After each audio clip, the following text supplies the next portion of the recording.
Bridge collapsed very early this morning after it was hit by a cargo ship. Yes, the Maryland governor has declared a state of emergency, and authorities say they're facing a race against time to rescue at least 7 people in the water amid freezing temperatures in Baltimore. Well, our Home and Security editor, Mark White, joins us now. Mark, can you tell us the very latest? What have we heard from the emergency services over the scale of this incident, and how many lives are we looking at potentially? Well, they're saying it's still very much an active search and rescue operation at the moment. Now, they believe that there were 7 people at least on the bridge involved in construction efforts. There were concrete repair work that was taking place on the bridge overnight. That's not unusual. You see on these huge bridges overnight when traffic is much lower than it is during the day. Then you will get construction teams involved in the day-to-day maintenance of a bridge. So there were at least 7 construction workers who the authorities believe were thrown into the water. They may revise that upwards if they get more information about anyone else on the bridge. What that doesn't include, though, is the number of vehicles that were on the bridge. You can see for those who are listening on radio, we're looking at images at the moment of the time of the impact of this container ship on the bridge, and it suffered a total structural collapse with the vast majority of this truss bridge disintegrating and ending up in the Patapsco River. And the vehicles that were on that bridge will have, of course, ended up in the river as well. We're told that marine rescue units from the police, from the fire service, are in the river, from the Coast Guard as well.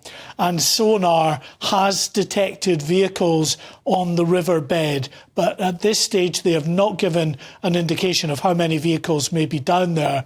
Thankfully, at 1:30 in the morning, when this incident took place, there's going to be far fewer vehicles on the bridge than there would be during the day. But it's still a major highway heading up towards Philadelphia, New York and New Jersey that handles 11 million vehicles every year.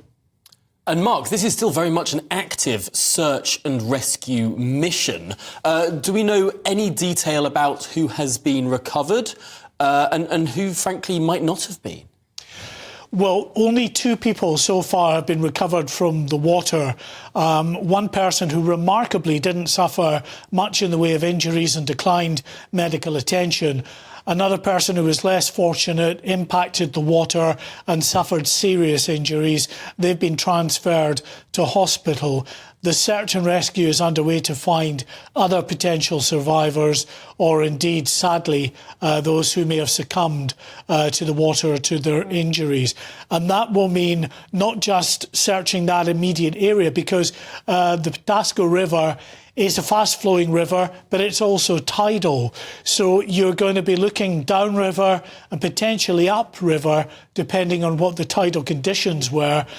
And not just the river, but the river banks will be searched as well, looking for anyone that may have been drifted by the tide and currents towards the river banks.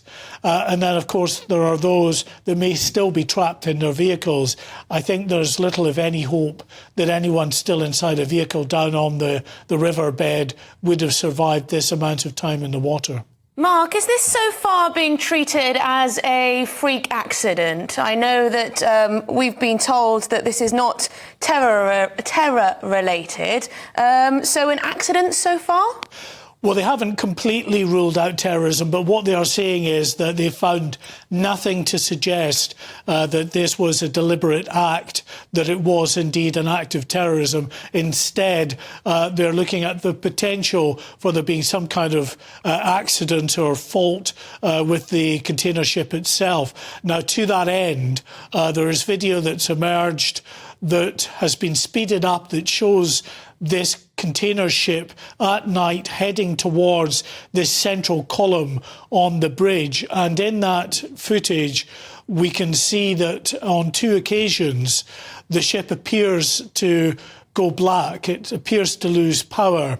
And ABC News in the States is reporting that they've seen from sources suggestions that the crew had contacted the Coast Guard because of power failure. Now, for those listening on radio, we're looking at that footage at the moment of this container ship heading towards the bridge, and at one point you see the lights of the container ship going out there. Now, this is important because if you lose lights, you're losing power. If you lose power, you lose propulsion. Propulsion is what is the vital component in a ship being able to steer.